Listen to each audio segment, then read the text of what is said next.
Bonjour, je suis de retour avec vous pour cette deuxième capsule de comment apprendre à étudier la Bible.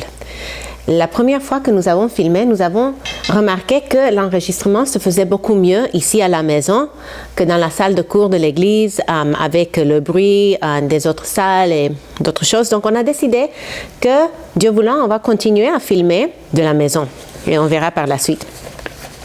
Donc pour réviser, dans la première capsule, nous avons appris la première règle de l'interprétation biblique, c'est qu'il faut que nous restions sur la ligne de l'écriture sans jamais en ajouter ou en détrancher, quoi que ce soit. Et je n'avais pas un tableau blanc ici, comme j'avais dans la salle de cours de l'église. Donc, je vais vous faire le dessin très compliqué par rapport à ce premier point. Oh, c'est un peu croche, mais la ligne de l'écriture, c'est très simple.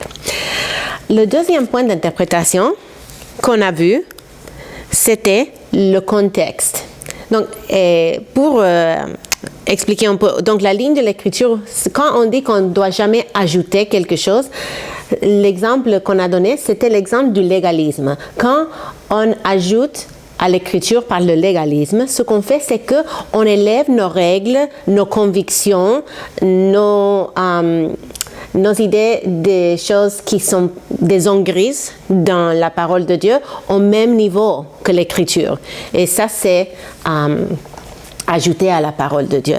Et nous avons vu que nous pouvons retrancher de la ligne de l'écriture par le libéralisme. Donc, par exemple, dans notre culture, il y a beaucoup de gens qui se disent chrétiens, mais qui disent que l'homosexualité, ce n'est pas le péché, que le concubinage, ce n'est pas le péché, que les rôles de l'homme et de la femme dans le mariage, la soumission de la femme et tout cela, ce n'est plus pour nous aujourd'hui. Ça, c'était pour eux à leur époque. On n'a plus besoin de ça. On peut s'en débarrasser. Toutes ces choses-là sont des exemples de libéralisme et de la façon qu'on peut retrancher des Écritures. Donc, il faut que nous restions sur la ligne de l'Écriture sans jamais en ajouter ou en retrancher. La deuxième règle d'interprétation que nous avons vue, c'était le contexte. Donc, j'avais parlé du fait que ma mère était agente immobilière et m'avait appris les trois règles d'or de l'immobilier, c'est l'emplacement, l'emplacement, l'emplacement. Et les trois règles de l'interprétation biblique, les règles d'or, c'est le contexte, le contexte, le contexte. Donc, le contexte littéraire, le contexte historique et le contexte biblique. Donc, on avait vu que le contexte littéraire, c'est les mots autour du texte, les mots avant et les mots après, les passages avant et les passages après.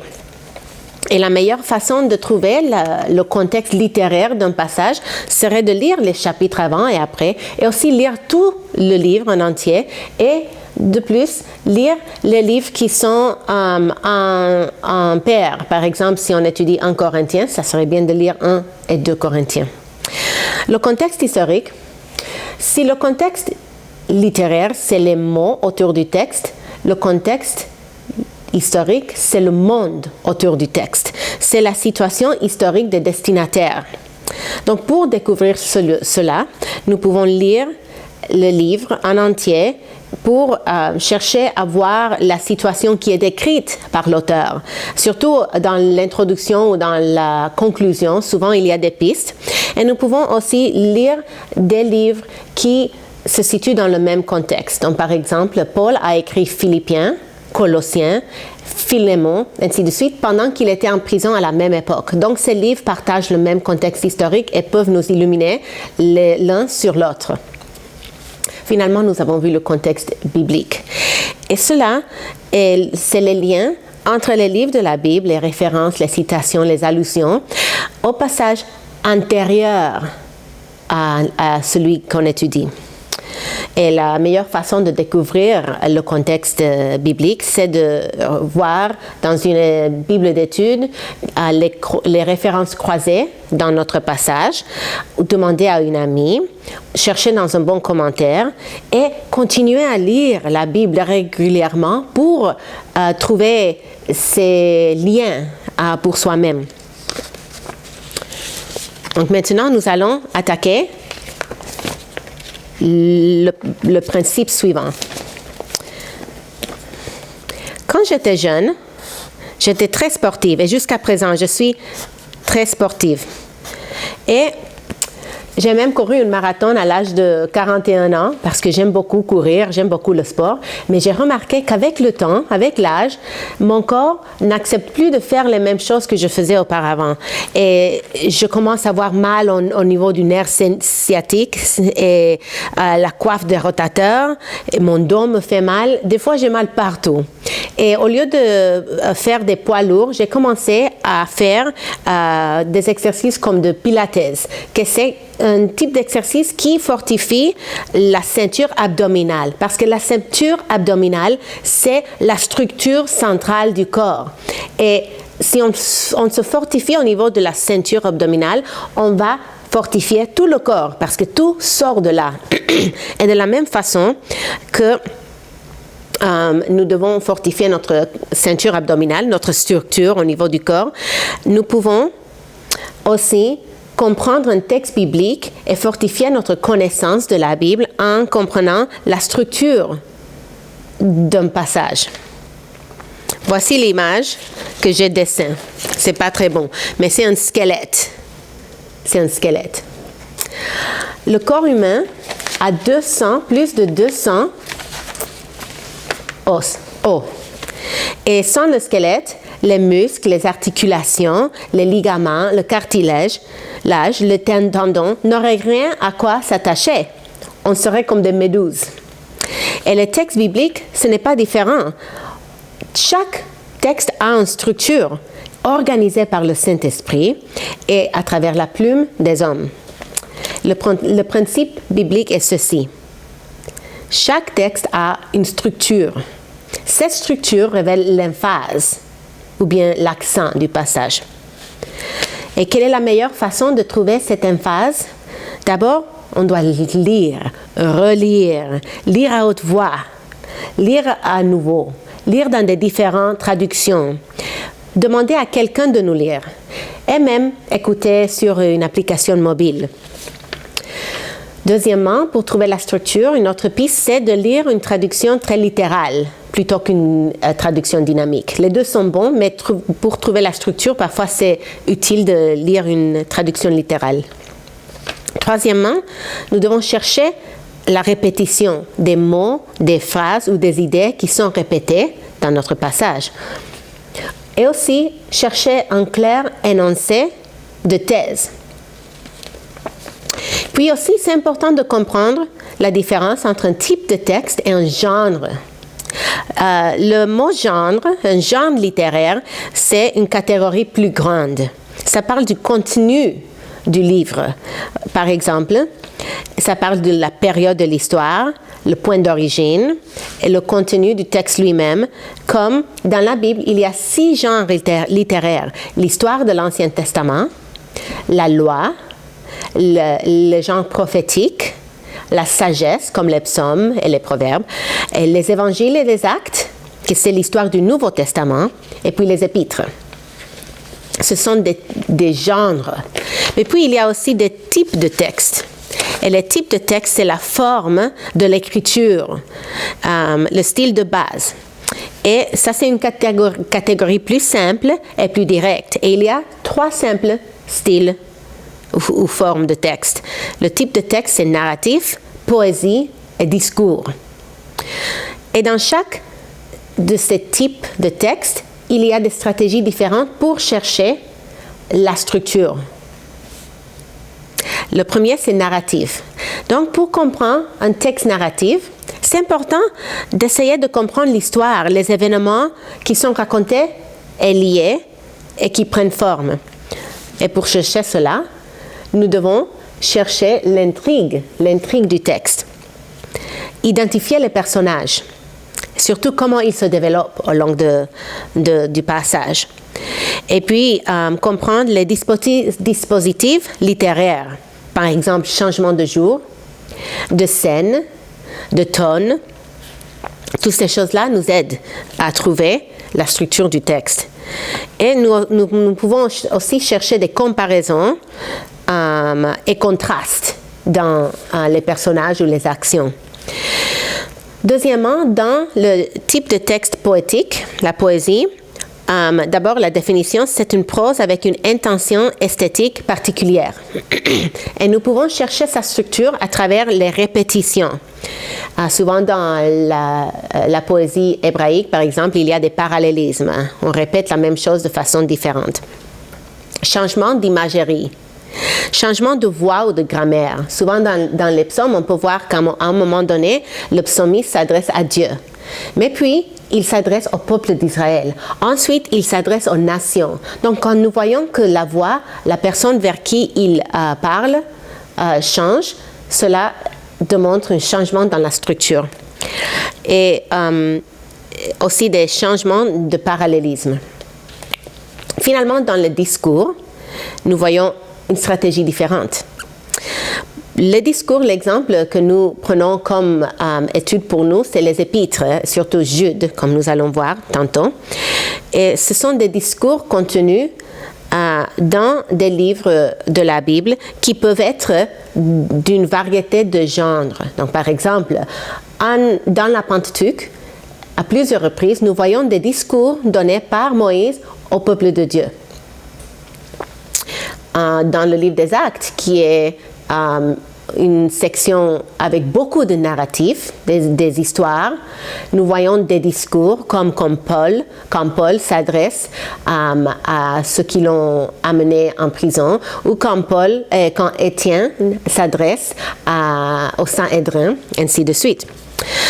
Donc, la première chose que nous devons, le premier moyen que nous pouvons utiliser pour trouver la structure, c'est la grammaire. La grammaire, c'est notre meilleur ami quant à la structure dans les discours. Cherchons les mots-clés, les mots répétés, les mots de transition. Si on entend souvent « mais »,« cependant »,« or »,« par conséquent », cela démarque un changement dans la structure. Et aussi, remarquons les verbes et les temps. Si les verbes sont dans le passé, dans le futur, dans le présent, cela démontre un point important. Et aussi, si les verbes sont dans l'impératif ou dans l'indicatif, si c'est un fait ou si c'est une ordonnance. C'est important de remarquer parce que souvent, les ordonnances sont comme souligné. Quand un écrivain dans la Bible donne une ordonnance, c'est quelque chose à remarquer parce que c'est souvent la chose la plus importante du passage, quand il y a un impératif. Donc, pour gagner du temps, si nous passons directement à Jude, nous pouvons essayer de commencer à trouver sa structure à travers les pistes que je viens de citer. Premièrement, si nous parlons de la grammaire, pensons au mot transitionnel. Le verset 17 a un mot de transition qui nous aide à comprendre le passage. Je vais lire le 16 puis le 17 pour vous donner son contexte. Verset 16 de Jude. Ce sont des gens qui murmurent, des mécontents, qui marchent selon leur convoitise, dont la bouche parle avec grande éloquence et qui flattent les gens par intérêt. Mais vous, bien-aimés, souvenez-vous des prédications faites par les apôtres de notre Seigneur Jésus-Christ, ainsi de suite. Donc, j'ai posé la question, comment est-ce que le mot transitionnel « mais » en verset 17 nous aide à reconnaître un peu par rapport à la structure? Et cela montre un contraste, n'est-ce pas, entre les faux docteurs du verset précédent et les gens qui reçoivent la lettre, qui sont complètement différents, qui sont appelés à la fidélité à l'enseignement apostolique, les destinataires. Puis nous pouvons aussi, quant à la grammaire, reconnaître le temps des verbes. Qu'est-ce que nous pouvons remarquer, par exemple, en verset 4? Qu'est-ce que le verbe, en verset 4, nous aide à comprendre de notre texte? Verset 4. « Car il s'est glissé parmi vous certains hommes dont la condamnation est écrite depuis longtemps, des impies qui changent en dérèglement la grâce de notre Dieu et qui renient notre seul Maître et Seigneur Jésus-Christ. » Quel est le temps des verbes dans ce passage, nous voyons que ils s'est glissé, c'est dans le passé composé, n'est-ce pas, en français en tout cas. Ils sont déjà arrivés. Les faux docteurs, ce n'est plus quelque chose qui parle de quelque chose qui va se passer dans l'avenir. Ce n'est pas un avertissement par rapport au futur. Ce verset nous aide à comprendre que les faux docteurs sont déjà là. Ils sont parmi nous. Et ils ont déjà commencé à faire des dégâts. Parce que le verbe, dans le présent, dit qu'il change en dérèglement la grâce de notre Dieu. Et ils renient notre seul Maître et Seigneur Jésus-Christ. Ils sont déjà en train de faire les œuvres desquelles Jude va nous dire encore beaucoup plus dans ce court mais fort épître. Nous voyons aussi que la forme du verbe est importante. Pas seulement le temps, comme on vient de dire dans le verset 4, mais aussi la forme. Nous voyons par exemple en verset 20 à 23 de Jude qu'il y a différentes formes de verbes, donc je vais le lire. Verset 20. « Mais vous, bien-aimés, édifiez vous-même sur votre très sainte foi. Priez par le Saint-Esprit. Maintenez-vous dans l'amour de Dieu, en attendant la miséricorde de notre Seigneur Jésus-Christ pour la vie éternelle. Ayez pitié les uns de ceux qui doutent. Sauvez les uns, les arrachant au feu. Ayez pour les autres une pitié mêlée de crainte, haïssant jusqu'à la tunique souillée par la chair. » Donc dans ces 4 versets, nous voyons plusieurs verbes dans l'impératif. J'ai compté au moins 6 ou 7. Et l'importance de ces verbes, c'est qu'il vient à la fin, après un long discours sur les faux docteurs, sur tout le mal que font les faux docteurs. Et après avoir donné tous ces détails, voici le message à retenir. Voici les impératifs auxquels les destinataires doivent s'attacher. C'est ça leur part à jouer, à obéir, à vivre. Donc, quand nous voyons des verbes dans l'impératif, nous devons les remarquer comme s'ils avaient été soulignés dans notre Bible, n'est-ce pas? Et puis, nous regardons, quant à la grammaire, les noms. On doit se poser, qui est l'acteur principal? De qui parle-t-il? Comment est-ce qu'on reconnaît les acteurs? Et qu'est-ce que pourra nous aider à les trouver? Et à trouver la structure. Quand nous voyons la façon, par exemple, que Jude parle des différents personnages dans notre texte, les différents genres de personnes, nous pouvons aussi avoir des pistes pour trouver la structure. Donc, j'ai remarqué qu'il a au moins 9 groupes de personnes différentes. Jude lui-même, ses destinataires, les faux docteurs, les impies du passé, qui ont inspiré les faux docteurs de son époque, les saints du passé qui ont été exemples pour les fidèles, les destinataires, les anges déchus, les apôtres, Dieu notre Sauveur et Jésus-Christ notre Seigneur. Donc si nous remarquons dans un texte tous les personnages, parfois nous allons voir que le texte peut se diviser. On peut trouver une structure à travers la description des différents personnages. Nous pouvons aussi employer une autre stratégie qui est de voir quels mots sont répétés. Parce que souvent, un auteur va s'en servir d'un mot ou d'une idée pour souligner l'idée qu'il veut communiquer. J'ai remarqué que dans ce court épître, Jude emploie le mot « amour » d'une forme ou une autre 7 fois. Il parle d'aimer, le verbe, il parle de l'amour, il parle de ses destinataires comme ses bien-aimés, l'adjectif, et il parle même d'un agape, d'un repas en commun appelé par le mot « amour » en grec.